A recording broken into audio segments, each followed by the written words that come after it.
Hello everyone, আসসালামু আলাইকুম। কেমন আছো তোমরা সবাই? আশা করছি তোমরা সবাই খুব ভালো আছো, সুস্থ আছো। আলহামদুলিল্লাহ, আমরাও বেশ ভালো আছি।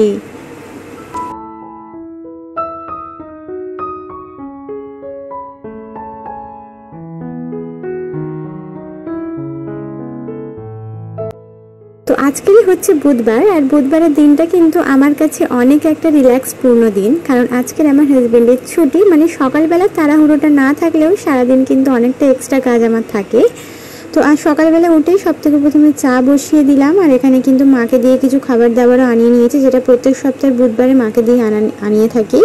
তো কিছু রুটি আর কিছু শুকনো খাবার, যেটা সপ্তাহের একদিন আনাই, আর সারা সপ্তাহ কিন্তু হয়ে যায়, কারণ সারা সপ্তাহে তো মা দুদিন 3 দিন বাড়ি থাকেন না। সন্ধ্যে নাগাদ সকালবেলা তো রুটি খাওয়া হয়, সে কারণে খুব একটা বেশি শুকনো খাবার আমাদের লাগে না। ওই সন্ধ্যেবেলা যেদিন হয়তো মা বাড়িতে রইলেন বা আমি একা হয়তো চা করলাম, আমার জন্যই লাগে, বা মায়ের জন্য আমি এরকমভাবেই আর কি শুকনো খাবারটা খুব কমই লাগে। তাই 1-2 প্যাকেট কিনলেই সারা সপ্তাহ হয়ে যায়, অনেক বেশি কেনার কোনো প্রয়োজন নেই, কারণ সকালবেলাতে এমনিতেই আমরা ব্রেকফাস্টে রুটিটাই বেশি খেয়ে থাকি, এই সমস্ত শুকনো খাবার খুব একটা খাই না। তো সেই কারণে তো চা এবং এই যে শুকনো খাবার সাথে রুটি দিয়ে আজকের সকালের নাস্তাটা করলাম। করেই সকালবেলায় উঠেই না সব থেকে প্রথমে একটা কাজ করেছিলাম, সেটা হচ্ছে জামা কাপড়গুলো ভিজিয়েছিলাম। কালকের বিকেল নাগাদ খুব না রোদ্দুরের তাপ ছিল, মনেই হচ্ছিল আজ থেকে খুব রোদ্দুর হবে। তো সে কারণে রাতের বেলাতেই আমি বিছানার চাদরগুলো তুলে রেখে দিয়েছিলাম, যেগুলো সকাল সকাল ধুয়ে দিলাম। কারণ আমি জানতাম যে হাজব্যান্ড আজকের বুধবার মানে একটু দেরি করে ঘুম থেকে উঠবে, আর উনি ওঠা পর্যন্ত অপেক্ষা করতে গেলে হবে না। এই সমস্ত জামা কাপড় সকাল সকাল না ধুয়ে দিলে কিন্তু ভালো লাগে না, তাই এই রাত্রেবেলাতেই আমি বিছানার চাদরগুলো তুলে নিয়েছিলাম।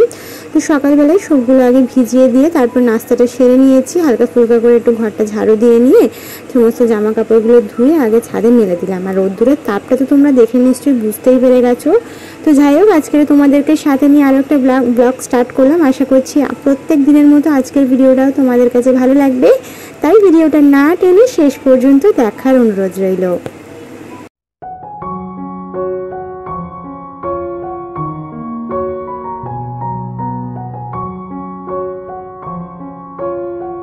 জামা কাপড়গুলো ছাদে দিয়ে এসে যা থালাবাটি ছিল এবং রাতের থালাবাটি সেগুলোকে ধুয়ে নিয়ে তারপর কিন্তু চলে গিয়েছিলাম স্কুলের ভাত আনতে।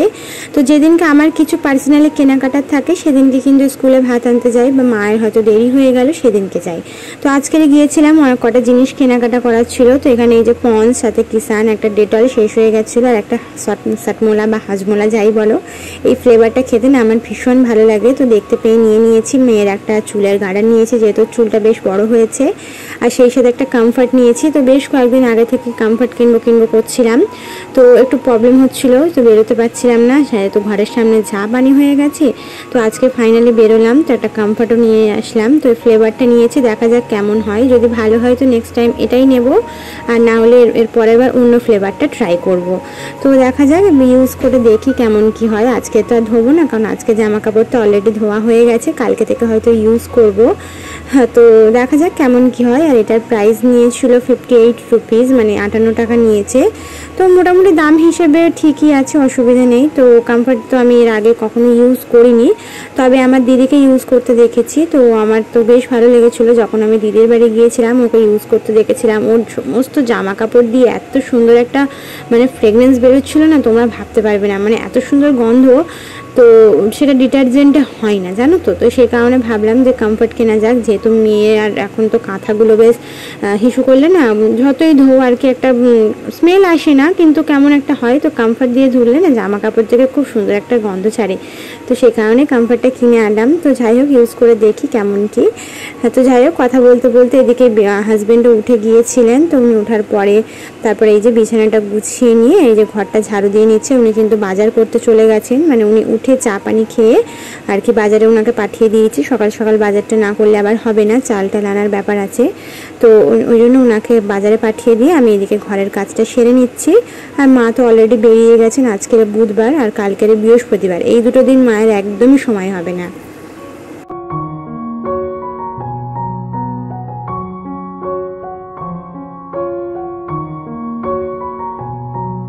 ওদিকে ঘরদোর ক্লিন করতে করতে হাজব্যান্ড এই যে বাজার নিয়ে চলেও এসেছেন। তো এখন বাজারগুলো আগে গুছিয়ে নিয়ে তারপর রান্নাটা বসাবো, নাহলে রান্না করতে করতে এই কাজটা আর করা যাবে না। তো আজকের বেসিক্যালি অল্প কিছুই বাজার করিয়েছি, কারণ বেশি কিছু বাজার করাইনি, কিছু রয়েছে তো সেগুলো তো আর কেনাবো না, যেগুলো একদমই শেষ হয়ে গেছিলো সেগুলোও আনিয়েছি।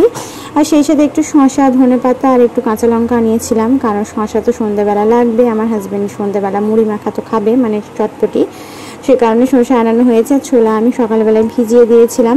তো এখন যেহেতু কন্টেনারে আমার সব কিছুই রয়েছে, তাই এখন আর কিছু ঢালবো না, বাকি যা আছে এখন এই যে এক্সট্রা একটা বালতি করে রেখে দিয়েছি, এর মধ্যে না এক্সট্রা জিনিসপত্রগুলো রেখে দিই। আর সেই সাথে সার্ফ, সাবান এগুলো তো আর খাবারের সঙ্গে রাখা যায় না, এগুলো আমি আলাদা রাখি।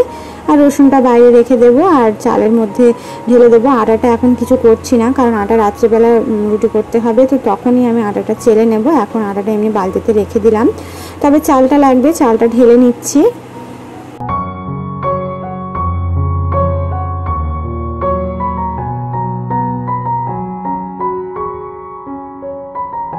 তো কথা বলতে বলতে আমার কিছু মিষ্টি দিদি বোনেদের কমেন্টে রিপ্লাই দিয়ে দেওয়া যাক। এরিকা খাতুন দিদিবোন কমেন্ট করেছে, তুমি মায়ের বাড়ি যাও না কেন? তো সব থেকে প্রথম করা, মায়ের বাড়ি যাই না, তার কারণ হচ্ছে আমার হাজব্যান্ড তো ছুটি পান না, একটা দিনই ছুটি পান। আর সেই একটা দিন কিন্তু এই যে বাজার করা, ওনার নিজস্ব কাজ, মানে এই যে চুলদারি কাটতে যাওয়া, তো এই সমস্ত কাজকর্ম নিয়ে সারাটা দিন কেটে যায়, সেখানে ওনার সুযোগ হয়ে ওঠে না গো বাপের বাড়ি যাওয়ার মতো। তবে খুব তাড়াতাড়ি যাবো, আর এখন তার একদমই যেতে পারবো না, কারণ এই যে ঘরের সামনে পানি হয়ে গেছে, এইভাবে পানি ভেঙে ভেঙে তো কোনোভাবেই যাওয়া পসিবল না।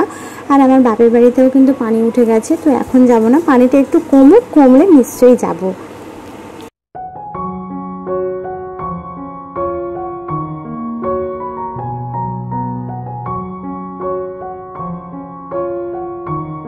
মাফিয়া ব্লগ আইডি থেকে দিদিভাই কমেন্ট করেছেন, আসসালামু আলাইকুম দিদিভাই। ওয়ালাইকুম আসসালাম। পুরো ভিডিওটা দেখে নিলাম লাইক দিয়ে। তুমি কোন অ্যাপ দিয়ে ভিডিও এডিট করো জানালে খুব অনেক উপকার হয়, আমি ইনশর্ট দিয়েই করি। তো আমি ইনশর্ট অ্যাপ দিয়েই করি দিদিভাই। তো আমি প্রথম না ওই যে কাইন মাস্টার হয় সেটা দিয়ে করতাম, তবে কাইন মাস্টারের লোগোটা কিন্তু ভিডিওর মাধ্যমে এসে যেত। তুমি দেখবে খেয়াল করে, কাইন মাস্টারের যে একটা লোগো হয় সেটা কিন্তু ভিডিওর মাঝে এসে যায়, সেটাকে কাটানো যায় না। তবে ইনশর্টের ক্ষেত্রে কিন্তু সেটা হয় না, তো সে কারণে আমি ইনশর্ট দিয়েই ভিডিও এডিট করি। আর আমার ভীষণ ভালো লাগে ইনশর্ট দিয়েই ভিডিও থেকে স্টার্ট করে ফটোগুলো আমি ইনশর্ট দিয়েই এডিট করি, মানে ওই যে থাম্বনেলগুলো হয় ওগুলোও আমি ইনশর্ট অ্যাপ দিয়ে এডিট করি। তো সেই সাথে তোমাকে অনেক ধন্যবাদ, আর তোমার জন্য অনেক দোয়ার ভালোবাসা রইল। সুমাইয়া কবির দিদিভাই কমেন্ট করেছে, আসসালামু আলাইকুম আপু, কেমন আছো? আমি প্রথম তোমার ভিডিও দেখে নিলাম, পিন করে দিও। তো ওয়ালাইকুম আসসালাম, আর অনেক দোয়া আর অনেক ভালোবাসা রইল এত সুন্দর একটা কমেন্ট করার জন্য।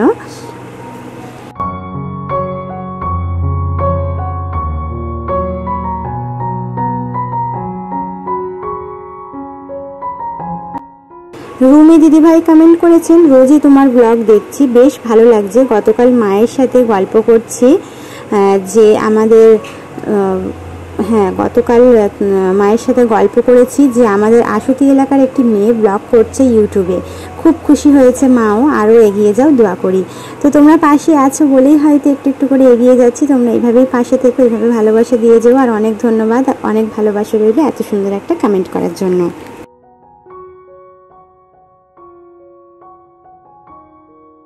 এবার একটু রান্না বান্নাতে আসি। তো রান্না বান্নাতে আজকের সিম্পল একদম সহজ রেসিপি বানাবো, একদম কিছু ভারী করব না।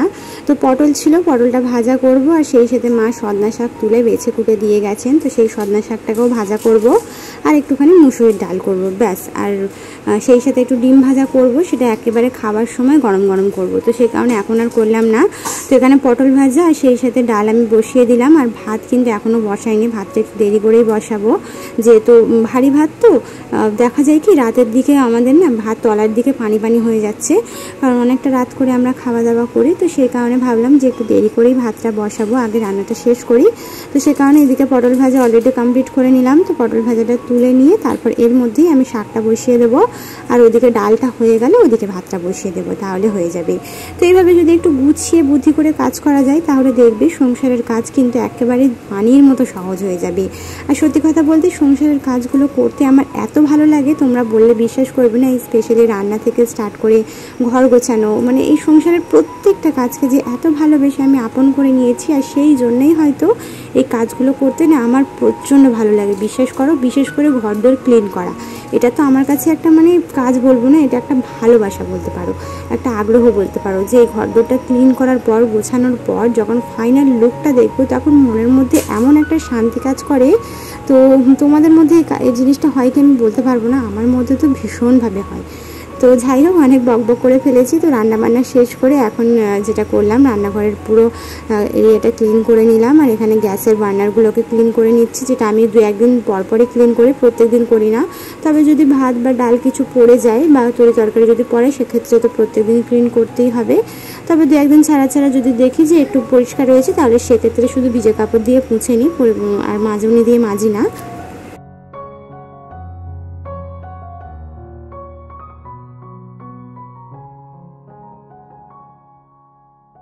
রেশমা খাতুন আইডি থেকে দিদিভাই কমেন্ট করেছেন, দিদি আমি আপনার ভিডিও রোজই দেখি প্রায়, কিন্তু কোনোদিন কমেন্ট করা হয়নি, আজকে ফার্স্ট কমেন্ট করলাম। তো অনেক ধন্যবাদ আর অনেক ভালোবাসা রইল দিদিভাই এত সুন্দর একটা কমেন্ট করার জন্য।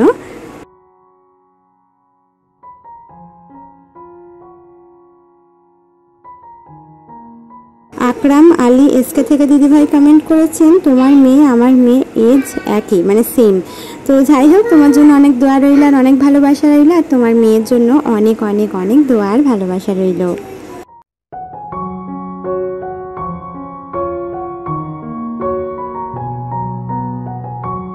যাই হোক, ওদিকে সব কিছু গুছিয়ে একেবারে এই যে খাওয়া দাওয়া করতে বসে ক্যামেরাটা অন করলাম। এই যে সজনা শাক ভাজা, আমরা সজনা শাক বলি, অনেকে এটাকে সজনে শাক বলে। তো যাই হোক, এখানে সজনে শাক ভাজা, এই যে মুসুরির ডাল আর এই পটল ভাজা, এটা দিয়েই দুপুরে খাওয়া দাওয়া করা হলো। আর রাতের বেলা দেখা যাক আবার কিছু একটা করে নেবো ভাজাভুজি।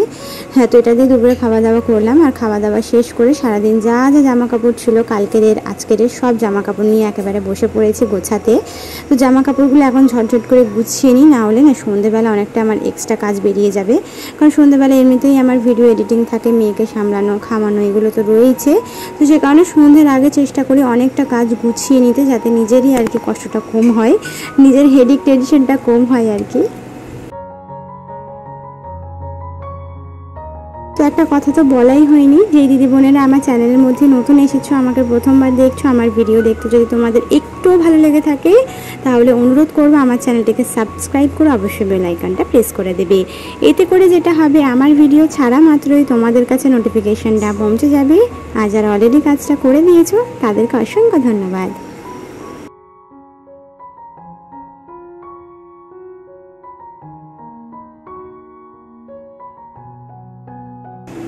তো সমস্ত জামা কাপড়গুলো আমি গুছিয়ে নিয়েছি, নিয়ে যে যার জায়গা মতো এখন রেখে দিচ্ছি। রেখে দেওয়ার পর তারপরে যে আরেকটা কাজ করব।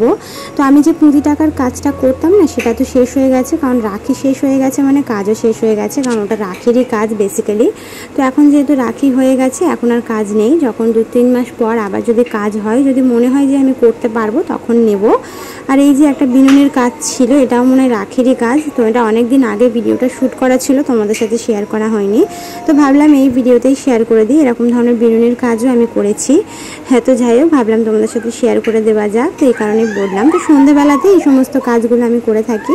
তো এই যে সন্ধ্যেবেলাতেই আমি কাজগুলো করেছিলাম, মানে বেশ কয়েকদিন আগের ভিডিও এটা, তো ভাবলাম এই ভিডিওর সাথে অ্যাড করে দিই। তো এটা দিয়ে আজকের ভিডিওটা শেষ করব। তো আজকের ভিডিওটা এ পর্যন্তই ছিল। আশা করছি পরবর্তী ভিডিও পর্যন্ত তোমরা সবাই সুস্থ থাকবে, ভালো থাকবে। আল্লাহ হাফিজ, আসসালামু আলাইকুম।